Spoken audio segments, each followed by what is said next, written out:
Hey, Reuben, how you doing? Doing well. How's your bye week going? It's going great. I'm on vacation, kinda, but we have podcasts, so we're doing it. I can't wait for Sunday. I wish there was a morning game so I could just park on the couch from 9:30 a.m. till 11:30 at night, but I'll just have to settle for 1 to 11:30. That's a lot of football. Not enough. Not enough. All right. This is the Eagle Eye Podcast presented by Nissan. He's Reuben Frank. I'm Dave Zangaro. Eagles get to hang out this week. They're 8-1, but it's a mailbag episode. We asked for questions, and you guys sent a ton of them over. And I know you did this on purpose. You sent me these questions in a font that made me want to pull my hair out. I don't know what font I used. It was called Qatari. Oh, It looked okay. like a script. It's a serif. I've never used it before, but life It is looked all. like what you would see on an ancient scroll. Well, I think of these questions as I think of this podcast as an ancient scroll coming to life. I'm kind of devoted my life to just that search for the perfect typeface, and I think I've found it in Qatari. Yeah. So this is something that is very important about you, is that you are a serif person, Yeah, and I'm sans serif. yeah. It says a lot about a person. What does it say? Me, it says I'm right to the point. I don't need extra squiggles in my letters.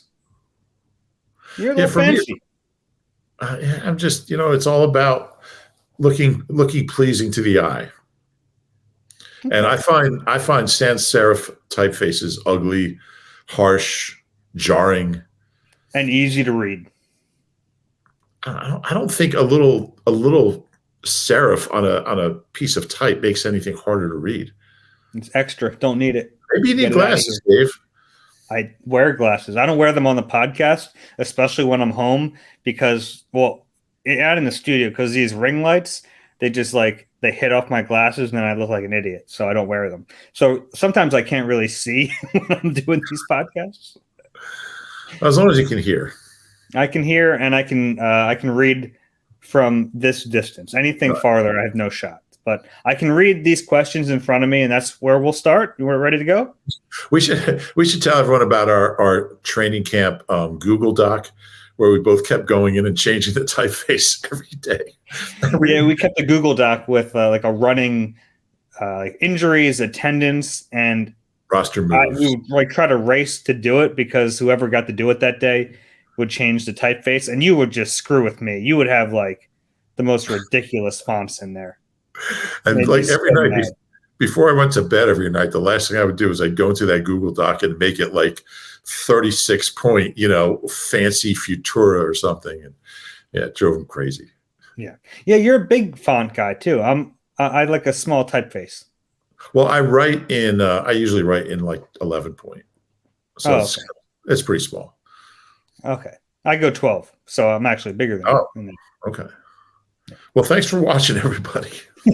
Our podcast. What if we just never got to the questions and we just talked about fonts and font sizes the whole time? We could talk about the Lions of the 90s. Wayne Fonts was their coach. All right. Let's go to the first question here from Flock Sports. Hey, Rube, do you think the Eagles should draft a big-time tight end next year? It seems like Dallas Goedert is always hurt down the stretch, and it really hurts our offense.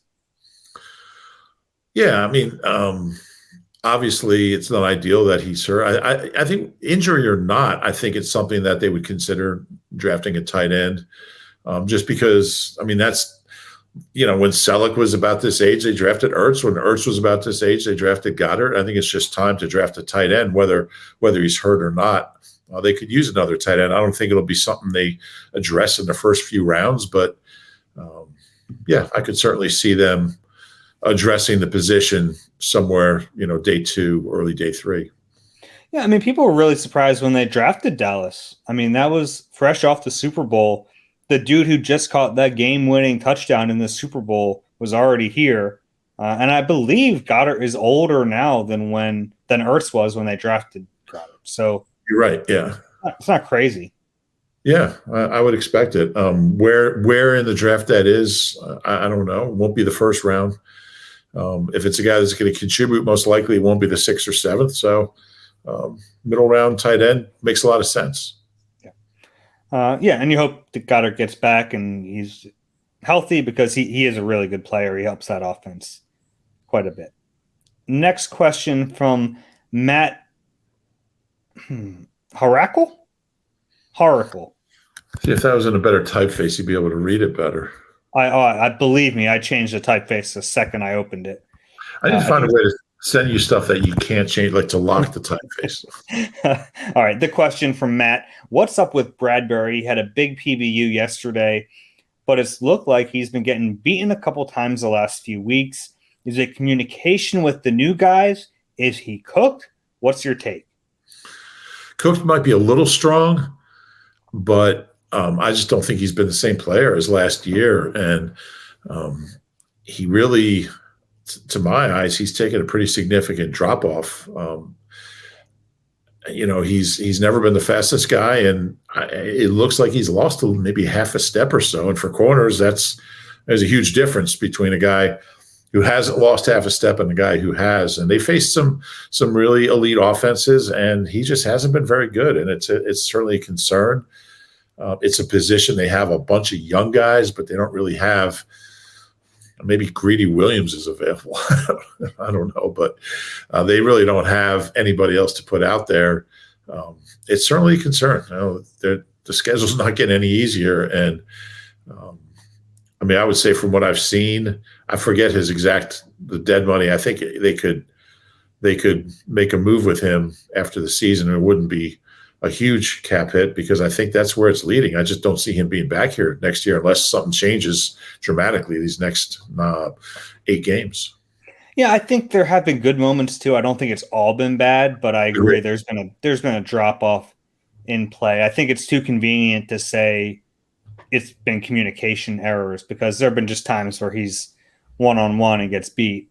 And even like a play, it's funny that there was that Tyreek Hill play where he tries to jump the comeback route and Tyreek hits him with a double move. That's just a veteran trying to guess, and he made the wrong guess. He hasn't played well. Yeah, and there's been some really weird plays, like passes going right through his hands. It just seems like he's a little off as far as his awareness. I guess when you lose a little bit of a step, and I think he has, then maybe you do start guessing more. Maybe you do start taking those chances. And I think a lot of them backfire. Yeah, hard to argue that. All right, next one from Alex Hahn, and I like this one. In a press conference with a player or coach, how do you know when to stop when you ask a question at the same time as another reporter? Yeah, that's a skill they don't teach you in journalism school. And with this team, you really need to, I think we've never talked about this, but I think part of it is and usually it's Nick. I mean, with the coordinators, you're going to get your questions in, but I think a lot of it is where he looks. Mm-hmm. Like I sit, Dave and I sit on the right side, facing Nick, the right side of the auditorium, and like say Zach Berman, who sits on the left side, if we're both asking a question and he looks at Zach, I'll stop. I'll just shut down. And he's going to pick somebody. He's going to look at somebody. Sometimes there's multiple people, so you just kind of keep going until it's 2 of you, and then go with where Nick's looking. But sometimes there'll be like 5 people yelling out questions, and nobody stops, and it's like chaos. I think Jimmy Kempski actually keeps rankings of. He did it once. He had a question face-off ranking list. Yeah, it's not my favorite part of the job, but I think another part of it is where you sit. Like Dave and I sit in the front row, so it's easier to get Nick's attention. I don't know. That second row has a better eye line to him. Yeah, in the middle of the second row, because there's no middle of the first row because there's like projector there. But yeah, it's and like I know some teams like do a thing where like a PR guy, like you raise your hand and a PR guy calls on you. No, and the good thing about Nick is like if he sees somebody who keeps getting shut out, he'll say, "Look, I'll get you. Don't worry about it. I'll get you." And he usually does. So It is sometimes it can be a demoralizing feeling though when you keep losing a face-off. yeah, I mean, we've all lost you're 5 straight and you can't get your question in. And the guy who sits to my direct right gets very frustrated and lets it show. I won't mention any names. That's not me, by the way. No, he's 2 seats to the right. The guy right on my right. I always wondered what would it be like, because we all have there's 10 people in the front. We're all in the same spot. And really in the second row, everyone's in the same spot. What if we just switch sides one day? One Wednesday, he might just leave. He might just can't handle this. So last week I sat on the left side for Jalen because people were on the right side. Didn't care for it. You didn't kick him out? No. Huh. You would have kicked him out. There was a photographer in my spot a few weeks ago, and I was like, I sit there, and he's like, "You weren't sitting here." I was like, "No, every day." And he was not happy. Yeah. But he was only a photographer. Jeez. Next question here from Steve Madonna. How would you evaluate the coaching staff this year, especially the new coordinators? Yeah, good question. I think I think Sean Desai's done really an incredible job juggling really the secondary injuries. It hasn't been easy. They've played 16 different defensive backs this year. I think started 9 of them. So I think he's really done a good job navigating that. And overall, I mean, I like what I've seen. I think he's been really good at halftime adjustments. Even that Dallas game last weekend, they allowed some yards and first downs in the second half. Only allowed 6 points. They made plays, and they've been for the most part, they've been pretty good in the second half. Couple games, notably, they haven't. But I've been impressed with Desai. It's not an easy thing. He comes in as a new guy, some new assistants, and it's really a new defense. I mean, Hargrave's gone, GJ's gone. Kaiser White, Marcus Epps, the linebacker who went to the Bears, whose name escapes me for some reason right now. TJ Edwards. I knew his initials. I just couldn't think of it. Out of sight, out of mind. But that's 5 pretty good starters who are gone. So he's got to build this new defense as a new coach with a new secondary coach, a new linebackers coach, and a lot of new players, a lot of young guys. And I think he's done a really good job. Any thoughts on Sean before we go to Brian? Yeah, I think I've been encouraged by his willingness to try things. If I had one complaint about Jonathan Gannon, it was that he was very rigid in what he did. And look, they were good defense, but I thought there were opportunities for him to try some different things, and he was hesitant to do that. Whereas I've seen at least some willingness from Desai to try some things. Sometimes it doesn't work, but I'd rather have a coordinator who's willing to do that. That defense was so consistently good last year that I'm not sure it made sense to try a bunch of. No, it did when they were getting torched by good quarterbacks. Like who? Like Mahomes in the second half of the Super Bowl? Sure. Well, I mean. Take your pick. Take your pick of what? Of good quarterbacks that torched them. I mean, they didn't play a lot of good quarterbacks last year. They play a lot more elite quarterbacks this year. Yeah, well, they did in 21, and he was rigid there too. Yeah, but they also didn't have the talent. I mean, I don't disagree that it's good for a coach to try different things and try new things. I'm just not sure last year was the year for Gannon to do that.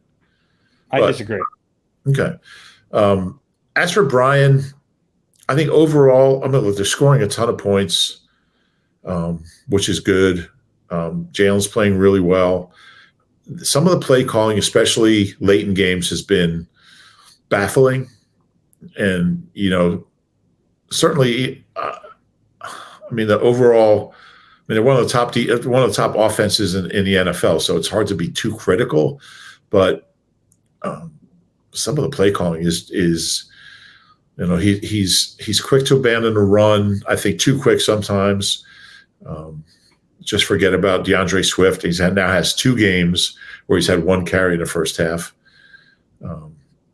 But overall, I think it's mainly positive.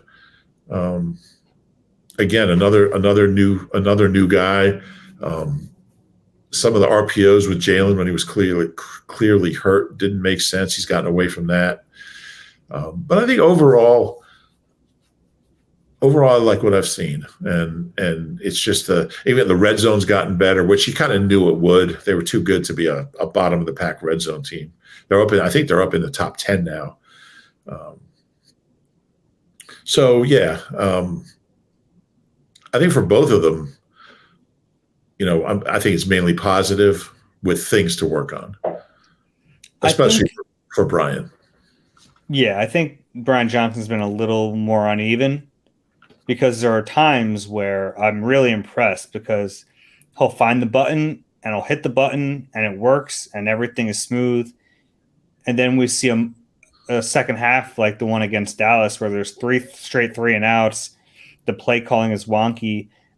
And sometimes it's tough to separate execution from play calling because if the guys execute, like even the play where DeAndre Swift fumbles against the Cowboys and AJ Brown's running across the formation, like you can say to not run that play, but that's been an effective play for them. It worked earlier in the game. So sometimes the execution makes it look like bad play calling, but sometimes the execution makes up for bad play calling too. It goes both ways. I think there have been some moments with Brian Johnson where I haven't liked what he's done. Yeah. More so than Desai.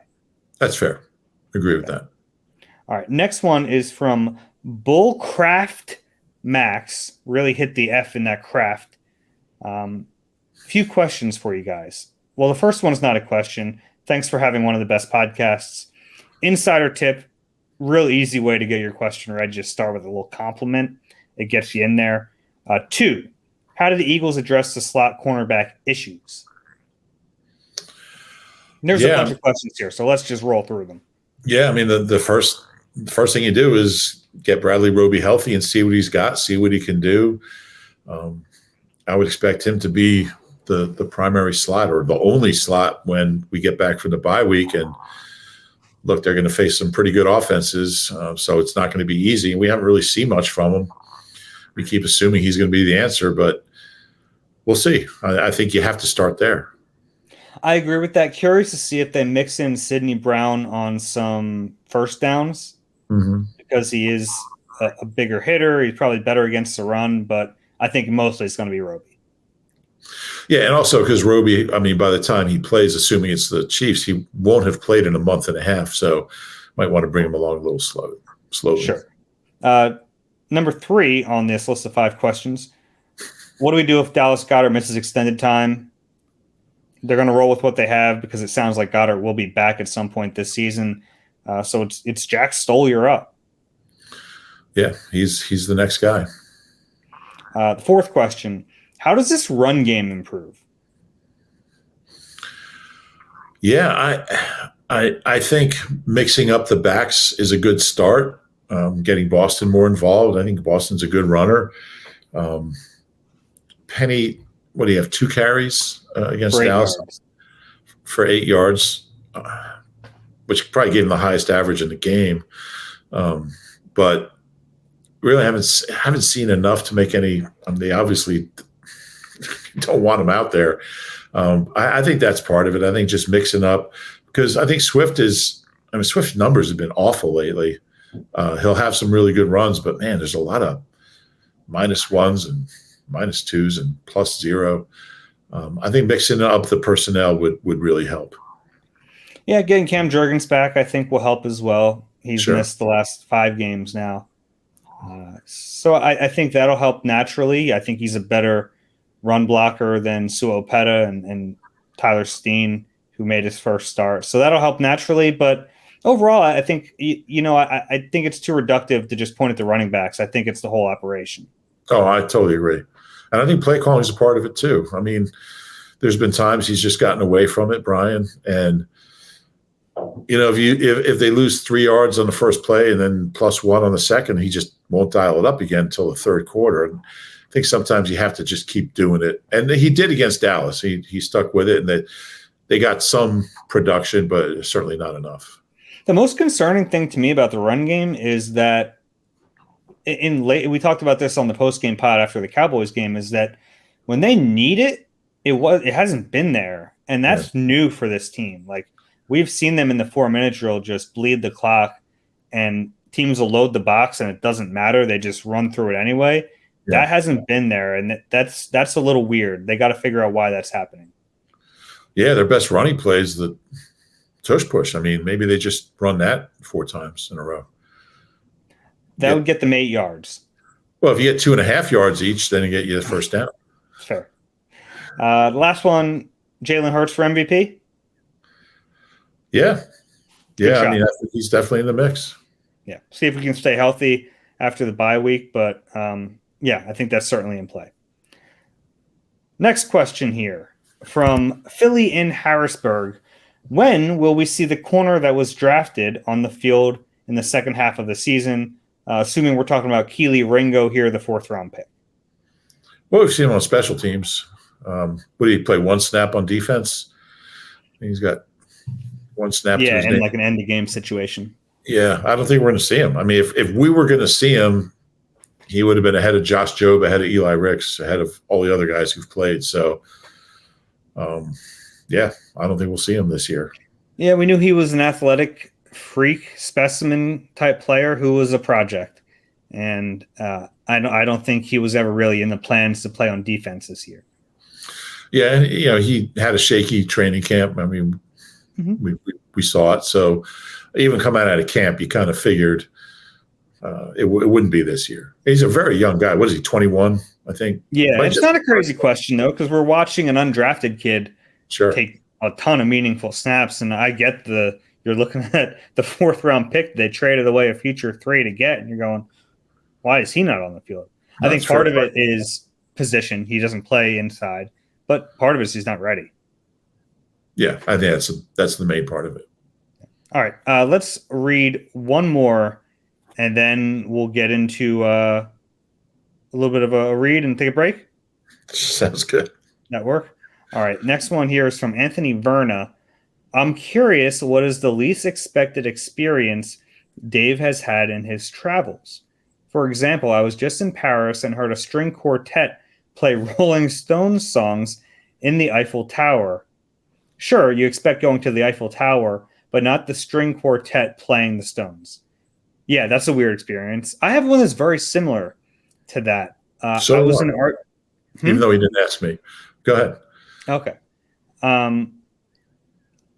I was in Argentina in a little town, and I went into a bar, and there was a cover band that was only playing CCR. Just no one spoke English in the bar, but they were all singing CCR songs in English. And they're pretty good.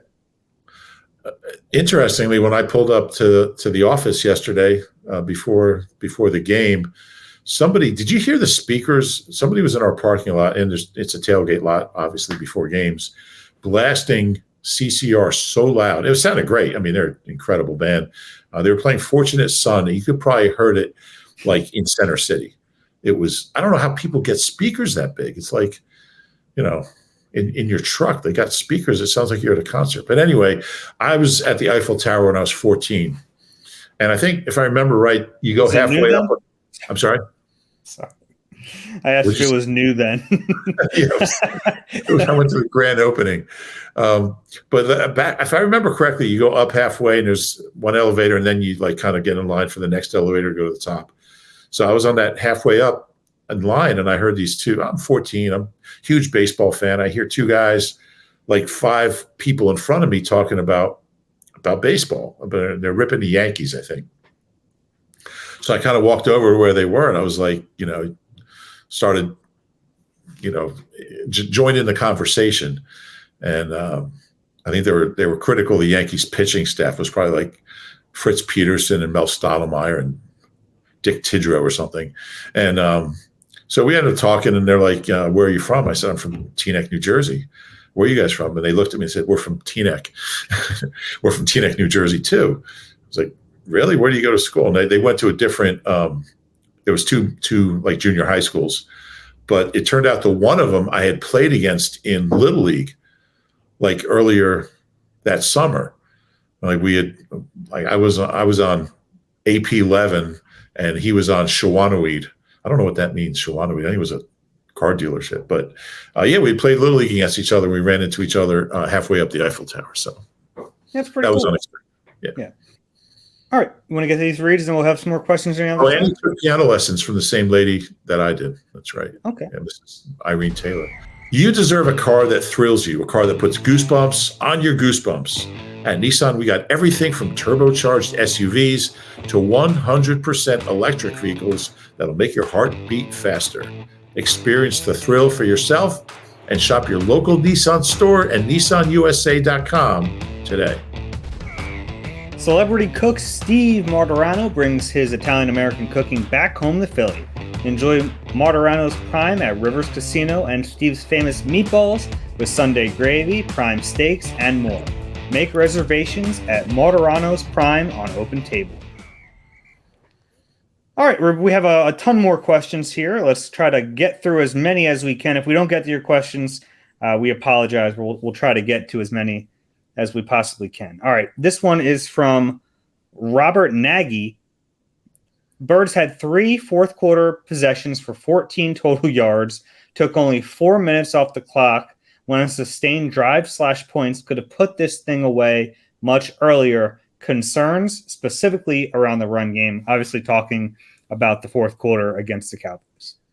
Yeah, it is a concern. Like we were just saying, I mean, that used to be their bread and butter, running out the clock and moving the sticks in those circumstances. And I think running the ball is a big part of it, but also some of the play calling. I mean, that deep ball on 3rd and 3, I think it was.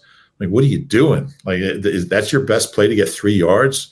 And that was a situation where you needed to run clock. You needed a fresh set of downs more than you needed 30 yards, whatever they would have gotten on a really, low percentage play down the left sideline. So I think it's been a little bit of everything, but that is a concern because, look, against a good team, you keep giving them chances in the fourth quarter, and they dodged a bullet with, defensively with some of the plays at the end, but they've got to be better in those situations.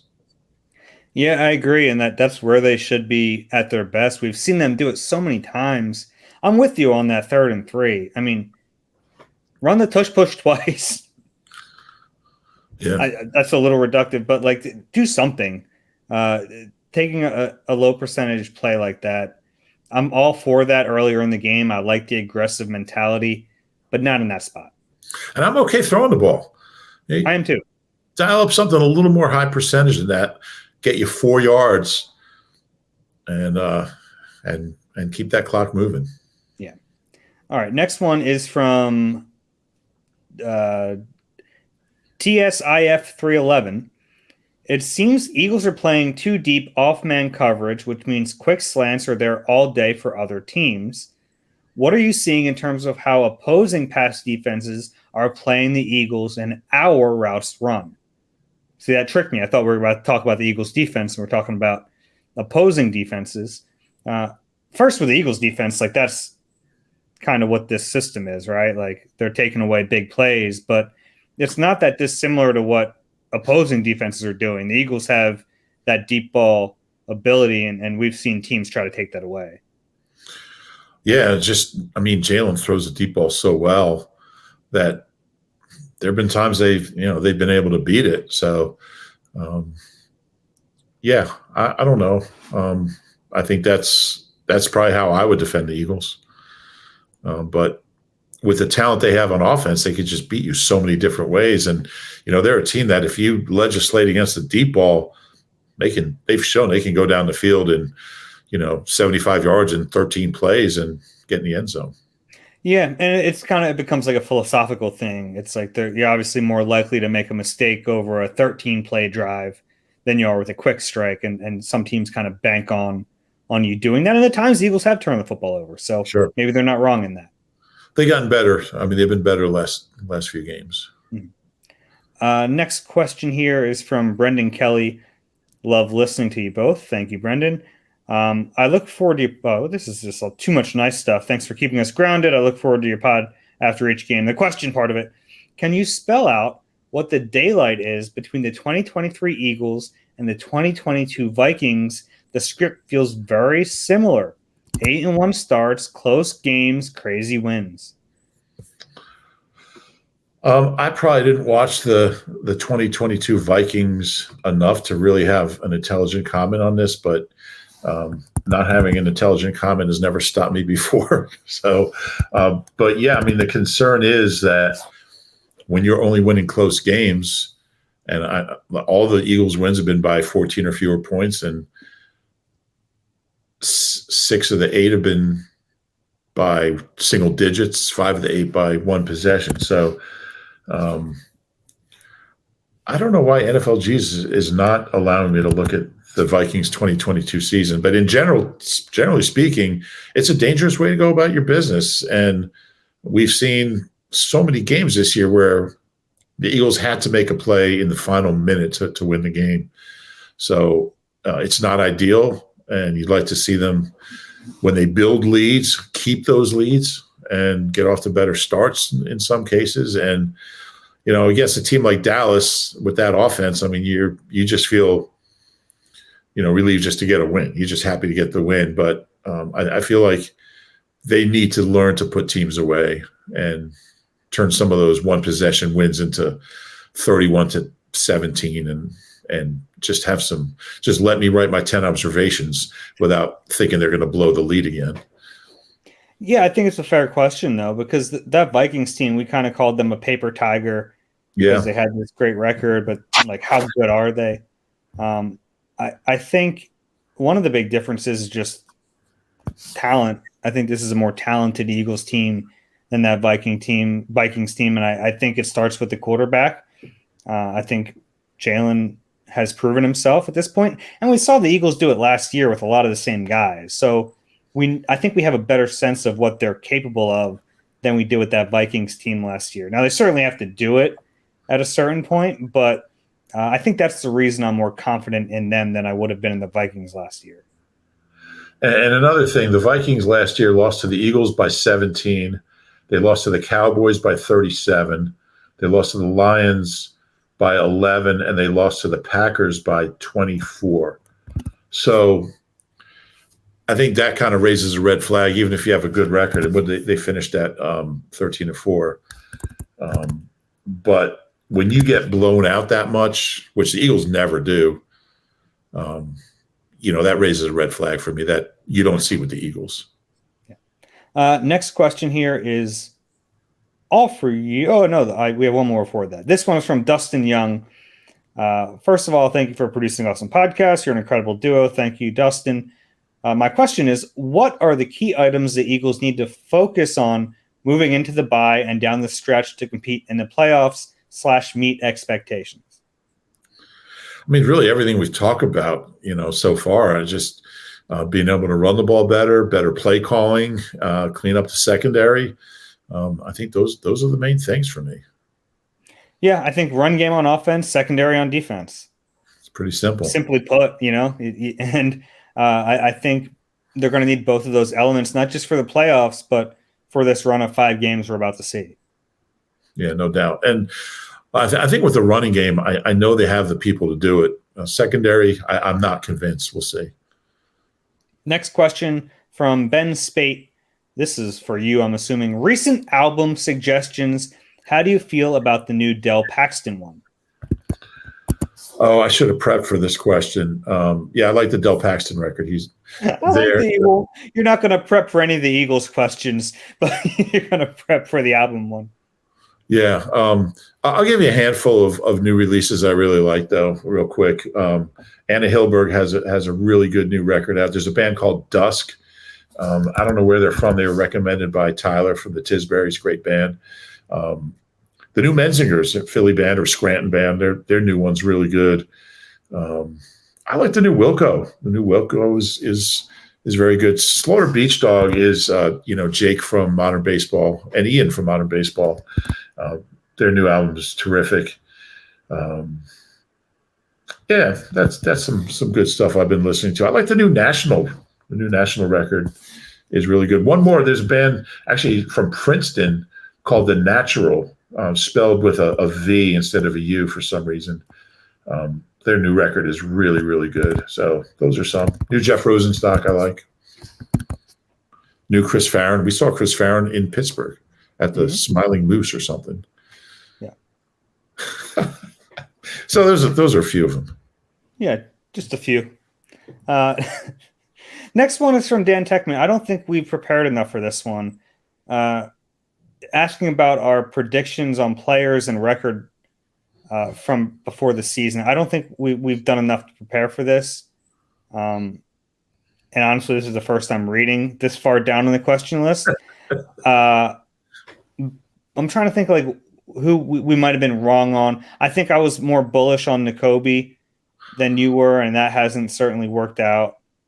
I think you were more nervous about Slay, and I think that's worked out better for me. Yeah. I don't know about like our weird predictions that we do. I don't like to look at them until the season's over. Yeah, I can tell you the one I'm not feeling good about is the Jake Elliott 50-plus yard field goals because, I mean, he's what did I say? Seven? Yeah, I think that's like more than I had already.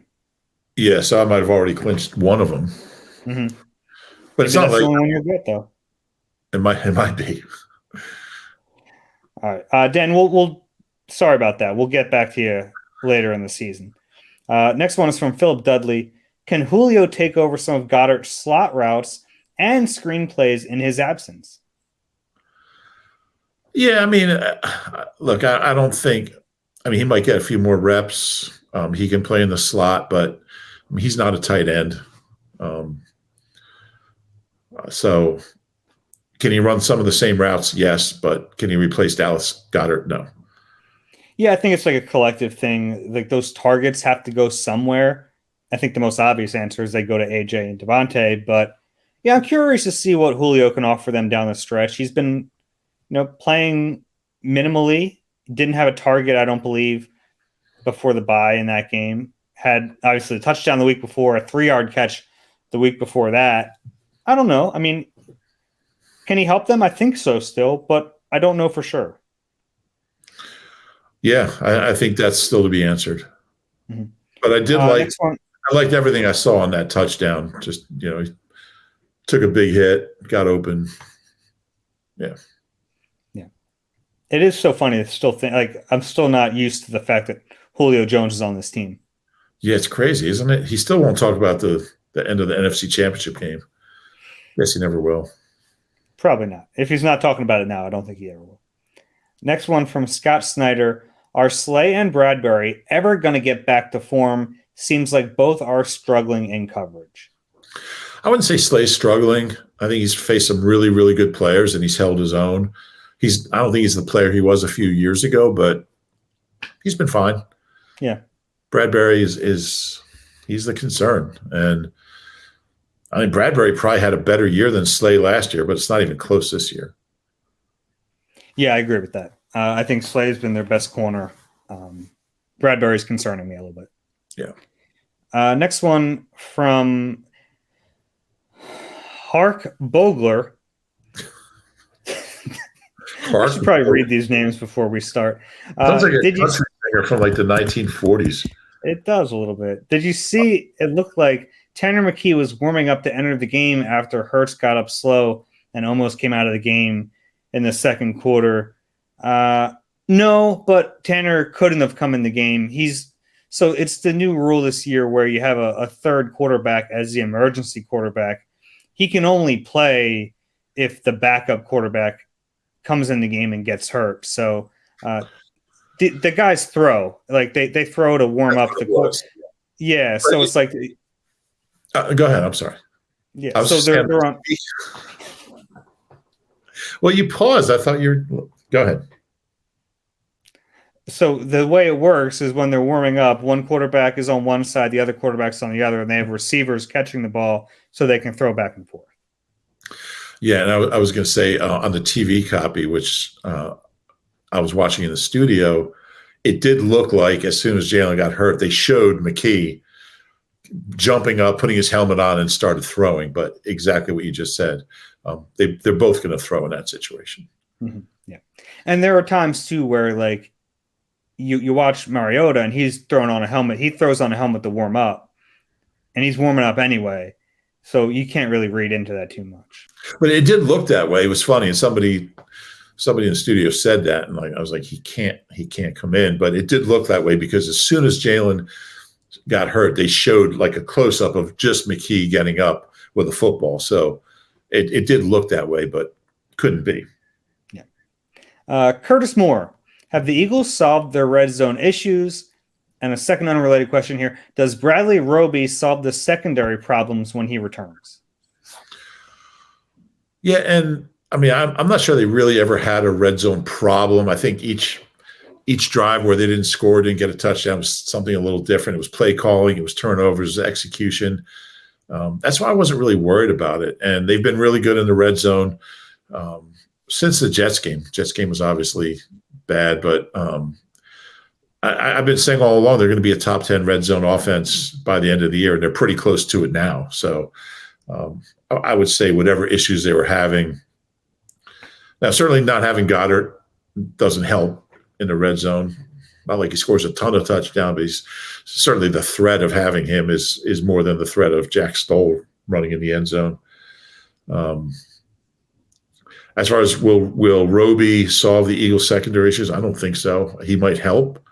They're going to have to hope he helps, but he's not going to make Bradberry play better. He's not going to. I just think there's issues there that might not be fixed this year, that they might not be able to fix. Yeah, you might be right. I think he'll help, even just if he's the nickel and they're not rotating pieces there. I think that element could help. You get some steadier play. You're not rotating in and out. But we'll see. I don't know. We haven't seen enough of him. And I've said this before, like when they signed him, I thought they'd have this runway before the trade deadline to find out if he was really the answer at that position, and then he gets hurt and we don't really know. Yep. Frederick Elliott. Should we sit Nakobe? Linebacker core took a dive since his return.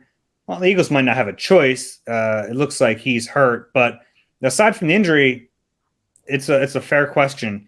He hasn't played well. I think they've gotten better play out of Nicholas Morrow and Zach Cunningham. For as excited as I was to watch Nakobe this year, even when he's been healthy, he hasn't looked great. Yeah, I would second that. And big disappointment. I still think he's a young player who has a chance to be a contributor, but we just haven't seen it after all the hype. I think we might be at the point where, and we don't know how long he'll be out, how significant the injury is. It's possible he could be back on IR, but I would think Morrow and Cunningham should be the linebackers, honestly, when Nakobe's healthy. Yeah. I think there's a good chance that happens. All right, some of these are a little redundant. It's another linebacker question. Here we go. From, I don't know, BANJ00. The KC game is by far the least important game left on the schedule and the one where they will be the biggest underdogs. They should rest Jalen and many of the starters in that game, give them effectively 3 weeks to heal and get ready for the stretch run. Thoughts? I would disagree with that. I mean, I guess he's saying it's not important because it's an AFC team, but you got to win as many games as possible. I mean, if every team in the NFC had 5 losses, maybe you can't think like that. Nick Sirianni certainly will never think like that, never rest a quarterback. Jalen's healthy enough to play. He's going to play. period. Yeah, Especially as the Chiefs, the team that just beat you in the Super Bowl. You're not going to go into Kansas City on a national TV Monday night game and start Tanner McKee and a bunch of backups. Yeah, I mean, I agree with that. They're going to play their guys, and then you're going to have this long layoff if you did that. I like thinking outside the box. They're not going to do that. They shouldn't do that. You got to try to win these games. No, I think we've done that a little bit. A lot of Nakobe questions. Yeah, a lot of Nakobe. I get it. And this one is why did he play so little? He got hurt. He was in that rotation. That was from Thomas Green. We really How about this one? Prepped hard for this. So we really prepped hard for this. Like I sent you the questions 2 minutes before we started. I know. Yeah, I didn't have a lot of face you don't even like. Yeah. This one's from Work Drugs. Brian Johnson's overall play calling, especially in critical spots, seems questionable at best. Where is the disconnect in those critical red zone and end of game situations? And is there any chance it truly gets scrutinized until they lose? I was just saying, Work Drugs is a very good Philly band, and you gave me a dirty look. You could have said that now instead of. Well, it was an aside. It was just, I was responding to what you just said. No, look, it's a concern, and I think that's the real flaw in Brian Johnson's game. I think he's been good for the most part. He's been really good at times, getting this offense into a rhythm, getting Jalen into a rhythm, especially over the last maybe 6 games or so. But yeah, I mean, some of those end of game calls are bewildering, and he's just got to be better there. I agree. In key situations, I think he hasn't been great. You want to see more. Yep. This one is from just a scramble of letters. I can't even believe this is a real. And it's a good question too. But I mean, YLFSELGAEYLF. Why would you make that? Well, there's 2 YLFs in there. Yeah, I don't know. Any shot of Steen staying in over Juergens? Yelf Galef.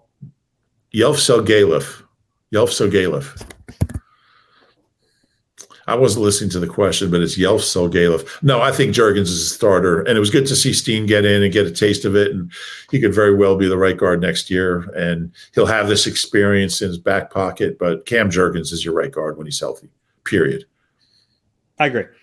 Al Zahui, what's going on with Nakobe, and why is Nolan not taking more snaps? I think we've gone through Nakobe Dean enough, but the Nolan Smith question is one that I think is valid. He was a 30th overall pick. He was a player we thought the Eagles could maybe draft at 10th overall when they had that pick. He's not playing. Yeah, he was really good in training camp. I was really excited to see him in that rotation. I thought he was going to be the third edge behind, obviously, Sweat and Reddick. It just hasn't happened, and it's disappointing. Yeah, I want to see him more, especially if they're going to have Barnett down. I don't know if that was a this game type of deal or if this is going to be the situation going forward. But if Barnett's down, I think you're really tempting fate by playing Reddick and Sweat as much as we saw in that Dallas game. They're great players. They were gassed by the end of that game. It was amazing they were able to come through the way they did. But you got a lot of games left here. I think you need to at least give some other guys some reps. I think Nolan's got to play more. Yeah, and I wonder how much of the high snap counts in the Dallas game were with the bye coming up. If Barnett's inactive moving forward, Chiefs, Bills, Niners, etc., and those guys' reps come down a little bit, maybe closer to 65% than 80%, then you'd like to see Nolan kind of fill in the gaps. Because I don't think BG is going to get more than 15 to 18. So there'll be some snaps there if that happens. So I hope it does. All right, one last question here. If we missed you, we apologize. We got a lot that were kind of redundant. We don't want to keep talking about. We could have spent this whole podcast on the Kobe Dean questions, and I feel like we did. But this one is from Rich Gorelick. We have not heard the announcers call Jordan Davis's or Jalen Carter's name as much over the past couple of weeks as they did earlier in the season. Has their performance tailed off, and is it a concern in the second half of the season? Great show. You guys were the best. Thanks, Rich. Yeah, I'm not concerned. I mean, they've both been a little banged up. The bye week will help them, and Jalen's a freak of nature, and Jordan Davis has gotten a lot better and has been a big contributor. So I expect that we'll see the second half, as long as they're healthy. We'll see the Jalen Carter and Jordan Davises that we saw the first 6-7 weeks of the season. Yeah, I think injuries have been at the root of this, and Jalen missed the game. Jordan's been playing through a hamstring, which even when he's played, he hasn't looked good in terms of health. So that should help him. I think I'm more confident that Jalen is going to be better down the stretch, which is a little strange because Jordan's been in the league a year longer, but because of the that's kind of where I am. Just because of the nature of the injury? Yeah, and we saw an injury linger with Jordan last year. Yeah. I know it's a different injury, but I don't want to make it seem like I'm knocking the kid's toughness. I'm certainly not, but it's a skill to learn how to play through stuff. And a hamstring's a really tough one to play through. Yeah, and you give him credit for wanting to be out there, but sometimes it's better to shut down. And I mean, they have some depth at the position, so that's good. But yeah, they need both those guys back 100%. Thanks everyone for those questions. We appreciate it. We got a ton. You do half the work for us on those, so we really do appreciate it. If you enjoy the Eagle Eye podcast, you know what to do. Please rate and subscribe wherever you get your pods. If you're watching on YouTube, click the like button, subscribe there as well. Reuben, any final thoughts? No, I mean the next few weeks are going to be so exciting. It's a really fun stretch coming up. Can't wait to see this team play some of those top teams in the league. Yeah, enjoy watching stress-free football this weekend. You won't have to be on the edge of your seat. You won't have to pull your hair out. You won't age rapidly. Just watch the rest of the league. And remember, the Eagles are pretty good. Some guy came up to me at a coffee shop this morning. He's like, "Why do they keep doing this to me?" They don't make it easy. They never do. All right, that's it. This has been the Eagle Eye Podcast presented by Nissan. For Rube, I'm Dave. We'll talk to you soon.